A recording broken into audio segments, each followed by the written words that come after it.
na ci enseignants yi les parents d'élèves dañ ne lu tax état du légiférer les relations entre les écoles privées et les parents. École privée yi nu leen neex lañuy fixer les inscriptions les mensualités di fayloo au cours de l'année aux parents d'élèves tellement de choses que finalement eux ils se perdent. On dirait que ñoom c'est surtout les écoles privées d'un certain standing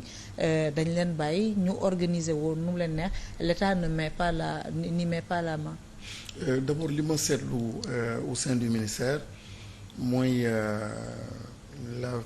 le privé dama gis ni am joxuñu ko doole au sein donc du ministère et très peu de personnes d'ailleurs dédiées à ce volet-là ce secteur donc du privé et loolu maa ngi ciy remédier pour gën ko jox doole et puis jël ay personnes consacrées leen ci loolu quoi. loolu mooy permettre ñu mën a saytu mën leen accompagner mën a organiser parce que privé bi des fois aussi mu def loo xam ni du noonu des fois mu dugal programme boo xam ni du noonu donc lu jar a saytu la lu jar a contrôler la ci wàllu économie bi nag mooy wàllu prix yeeg loolu dem ci xaw a dem ndànk ndaxte ku ne privé c'est libéral am na waaw dafa mel ni hôtel rek nga ne hôtel bi lii lay fayee ko et cetera bien sûr yow am nga la possibilité jëlee foofu sa doom yóbbu ko feneen fii gën wante tamit bàyyi ko noonu tamit baaxul parce que mën na am tendance di encourager ñeneen ñëpp di jóg prix yi di jóg loolu aussi mën nañ ko xool mais encore une fois di ku ne privé daal privé nga wax am na koo xam ne donc c'est un système libéral boo xam ne état amul droit def ci incursion waxuma la loolu de fi ma commencé mooy li ma gën a itteel man mooy li ñuy jàngal xale bi te président ci conseil des ministres waxoon na ko mooy accompagner sûrement donc le secteur privé bi nekk ci éducation bi mais accompagner leen aussi ci contrôle pédagogie bi contenu yi ak ni ñuy def ndax méngoo na ak loo xam ne moom mooy politique de l'État donc en matière d'éducation mais fi may wax ni c'est délicat moom mooy ci wàllu fixation donc ñoom seen prix parce que koo xam ni jël nga sa fauteuil boo xam ni da nga bëgg xale bi mu toogee d'une certaine voilà ak keneen koo xam ni des salles climatisées am keneen koo xam ne defu ko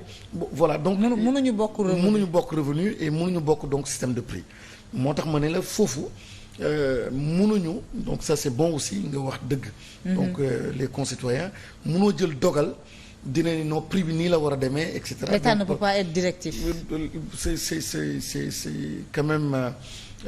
dootoo nekk ci privé bi daal dootoo nekk ci privé et puis et d'ailleurs j'en profite parce que dafa am loo xam ni waxuñu ko te suñ paree waxtaan gi te defuñu ko dina am li ma metti mooy l'école inclusive maanaam ñoo xam ne dañu am laago ñoo xam ne dañu am doom yoo xam ne dañu nekk situation de handicap loolu tamit ci problème yi la bokk problème yu tar la. war nañ leen jël en compte. war nañ leen jël en compte te loolu da ngay seetlu ni privé bi moo ci dugal alalam et ça coûte malheureusement très très cher excessivement cher parce que privé bi souvent koo xam ne ñoo xam ni dañu am ay doom yu nekk situation yooyu. ñoom ñooy organiser wu très souvent pour mën a def ay investissement dans ce secteur là mais yenn décision yoo xam ne def nañ ko et démb donc c'était aussi une réunion très importante te dañ ci am tamit ndigal bu am solo de la part donc du chef de l'État et du chef du gouvernement moom mooy aller donc dans le sens de l'école inclusive dafa am solo mooy ci tabax bi nga sóoraale ko imaginer gis nga dans tout le pays il y a que 4 écoles yoo xam ne ñoom ñuy jël en charge donc les questions de déficience donc là il faut absolument territorialiser ko très vite pour que gox bu nekk mën a am dara et santé bi en rapport aussi avec donc le ministère de la santé mu am taxawaay boo xam ne dañ ko war a am donc l'école sénégalaise dafa feebar boo xam ni feebar donc côté enseignant yoo xam ni qui ne sont pas dans les bonnes conditions war nañ ci góorgóorlu mais l'élève aussi bu nekk dans des situations mais dramatiques environnement d'apprentissage bi am na jigéen ñoo xale jigéen yoo xam ni am na feebar yoo xam ne école lañ ko jëlee. ndax toilette yu tilim seexlu nañu ragal nañ fa dem moom ay rétention yoo xam ne dañ koy def mu jural leen ay feebar mu am ñoo xam ni fii ci Dakar ay école yoo xam ni booru Gibraltar keroog j'ai reçu d'ailleurs benn collectif ay mécaniciens ñooy nekk ak ñoom ci cours élèves yi am ay commerçants am yenn vente yoo xam ne ñu ngi koy def ci biir école yi donc sécurité amatu fa donc école dañ ko war repenser et lu bëri ay jàngoro yu bëri moo dugg biir école tey jii wax naa waxu réforme yi wax naa waxu programme waxu environnement d'où la nécessité gis naa ko ci seen programme diriger des cantines scolaires aux normes aujourd'hui gis nañ nombre de xale diabétiques yi dafa bari loolu et c'est en rapport avec cette nourriture qu'on vend dans les écoles. Oui, en rapport avec les nourritures qu'on vend mais en rapport aussi avec les rapports qu'on avait avec l'école maanaam école dafa war a nekk plateforme boo xam ni moo war a yóbbaale yeneen secteur soo jëlee école nga jël par exemple alimentation scolaire soo connecté la question de l'alimentation scolaire nga connecté ko à la question de la souveraineté alimentaire da ngay am lu bëri. parce que statistiques yu mujj génn mooy presque sa moitié population dafa nekk ci espace scolaire. kon soo bëggee régler la question de la souveraineté alimentaire. mën nga jaar foofu. jaaral foofu mooy sa agriculteur say paysans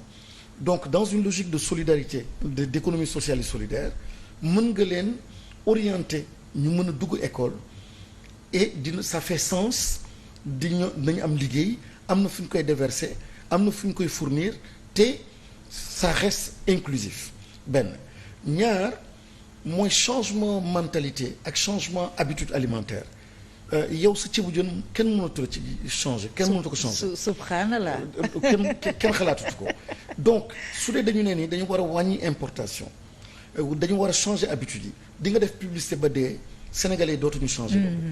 mais fi nga ko mën a changer mooy ci tuuti tànk yi. mu nekk habitude alimentaire dès le bas âge. dès le bas âge dès le préscolaire. dès le préscolaire donc loolu mu nekk encore beneen intérêt. de s'associer et puis de comprendre autrement l'école beneen intérêt bi mooy toutes les femmes qui sont autour ou dans les communes communautés ñoom nga organiser leen seen transformation yi ñuy def ñuy transformer les produits locaux di ko transformer donc di ko jox xale yi di jaay école di jaay au niveau des cantines scolaires donc day nekk un système intégré boo xam da ngay régler sa problème souveraineté alimentaire régler problème mu jigéen ñi donc ñu am liggéey ak problème mu góor ñi nekk et cetera et je vais plus loin ci concept bi ñu am aujourd'hui l'école mooy concevoir l'école comme industrie de l'école mooy soo jëlee les tables bancs nga associé ko avec les menuisiers la menuiserie locale am nga lu bëri en termes donc de relance de certaines activités nga jël uniforme yi am na yenn pays ñu ngi koy def en Côte d'Ivoire par exemple ñoom uniforme yi da ngay gis donc dans les marchés mais tailleur yëpp dañuy ñëw di et cetera donc on dit simplement préscolaire couleur bii la ak voilà le style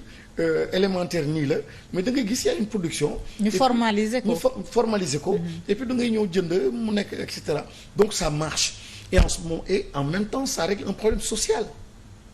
donc école égalité dafay am d'équité dafay am et di nga régler aussi un problème en fait économique donc encore une fois nos rapports à l'école doivent être des rapports yoo xam ne dañ ko repenser moo tax sunu nouvelle vision nekk ni dañu bëgg a passer d'un système éducatif à une société éducative dafa am solo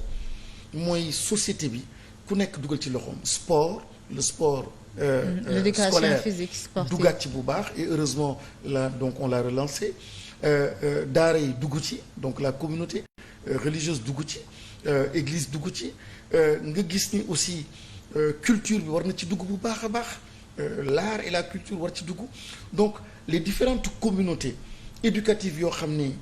suñu société moom la am war nañu mën a participer à l'effort d'éducation donc aujourd'hui mooy orientation boo xam ne gouvernement bi am na ko dafa war a nekk di rupture profonde école ak formation professionnelle du benn